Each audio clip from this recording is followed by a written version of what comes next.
सभी जानते हैं कि गुर्जर समाज ने अपने हक के लिए बहुत बड़े बड़े आंदोलन किए और जिस तरह से उनके समाज के सबसे बड़े नेता कर्नल किरोड़ी सिंह बैंसला अपनी मांगों को लेकर डटे रहे, अपने समाज के लिए डटे रहे, अब वैसी ही उम्मीद उनके बेटे विजय बैंसला से थी समाज को। लेकिन अब समाज के ही लोग ये कहते नजर आ रहे हैं कि विजय बैंसला उनके पिता की तरह समाज की जरूरतों को पूरा नहीं कर पा रहे, समाज की मांगों को जिस उम्मीद के साथ उन्हें उठाना चाहिए था वो अब नहीं उठा पा रहे। अब एक और विवाद सोशल मीडिया पर बहुत ज्यादा तेजी से फैल रहा है। ये विवाद है विजय बैंसला को लेकर के गुर्जर समाज की नाराजगी का।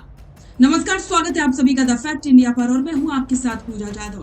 पिछले कई दिनों से विजय बैंसला के कई वीडियोस वायरल, जिसको लेकर अब सवाल उठ रहे हैं और साथ ही अब एक और उनका बयान सामने आया, जिसके बाद तो अब समाज के कई लोग उनके खिलाफ बयान दे रहे हैं। तो चलिए आपको बताते हैं कि क्या कुछ कहा जा रहा है विजय बैंसला को लेकर। आइए सबसे पहले आपको बताते हैं कि इस पूरे विवाद की जड़ क्या है। सोशल मीडिया पर दावा किया जा रहा है कि गुर्जर नेता विजय बैंसला जी ने एक बयान में कहा कि हमने जो मांगा हो सकता है कि वो ना हो। बस इसी एक लाइन ने सालों से अपने हक का इंतजार कर रहे गुर्जर युवाओं और समाज के लोगों को झकझोर के रख दिया। इस पोस्ट में इस बयान की तुलना सीधे समाज के साथ धोखे से की गई। इस पोस्ट में लिखा है कि गुर्जर समाज अब ना करे कोई उम्मीद। 9वीं अनुसूची, रीट 233, 372, नर्सिंग भर्ती समेत पीलूपुरा समझौते एक साल बीतने के बाद एक सामाजिक लीडर का इस प्रकार का बेतुका बयान गुर्जर समाज की हत्या के बराबर है। आखिरकार गुर्जर समाज इस बयान से इतना आहत क्यों?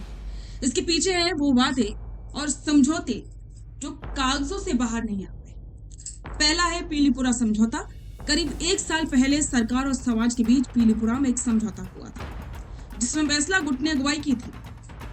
समाज को उम्मीद थी कि इस समझौते के बाद उनकी मांगे पूरी होंगी, लेकिन एक साल बाद भी नतीजा ढाक के तीन बात रहा। 9वीं अनुसूची, गुर्जर समाज लगातार मांग कर रहा है कि उनके 5% MBC आरक्षण को संविधान की 9वीं अनुसूची में शामिल किया जाए, ताकि इसे कोर्ट में चुनौती ना दी जा सके और ये हमेशा के लिए सुरक्षित हो जाए। और तीसरा है रीट और नर्सिंग भर्तियां। रीट परीक्षा के 233 और 372 पदों का मामला हो या नर्सिंग भर्ती में MBC वर्ग के बैकलॉग और पदों को भरने का विवाद। हजारों गुर्जर युवाओं का भविष्य इन भर्तियों में अटका पड़ा है। अब सवाल उठता है कि इस अंदरूनी खींचतान के बाद क्या संभावनाएं बन सकती। विजय बैंसला के इस तरह के रक्षात्मक या मायूस बयान के बाद समाज के युवाओं में उनके नेतृत्व को लेकर अविश्वास बढ़ रहा है। सोशल मीडिया पर उन्हें बीजेपी की जी हुजूर करने के ताने भी मिलने शुरू हो गए। अगर युवाओं की भर्तियों और 9वीं अनुसूची पर सरकार ने जल्दी कोई ठोस कदम नहीं उठाया तो ये गुस्सा किसी नए और उग्र आंदोलन की शक्ल ले सकता है। इस बार नेतृत्व विजय बैंसला के हाथ से निकलकर समाज के किसी युवा और आक्रामक चेहरे के पास भी जा सकता है। तो आप देख सकते हैं कि जिस तरह से विजय बैंसला को चारों तरफ से उनके ही समाज के लोग घेरने का प्रयास कर रहे हैं, वो खतरे की घंटी है।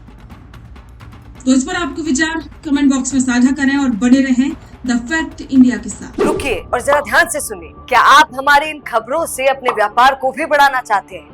तो आप भी खबरों के दौरान इस तरह के एलिमेंट्स पर अपना विज्ञापन दे सकते हैं, या फिर ऐसे खबर के 1 मिनट बाद अपना पूरा विज्ञापन डलवाएं, जो कि 8 लाख से ज्यादा सब्सक्राइबर्स और फॉलोअर्स वाले द फैक्ट इंडिया चैनल्स और पेजेस से राजस्थान के कोने कोने में पहुंचेगा और इससे आपका व्यापार, ब्रांड सब कुछ बढ़ेगा।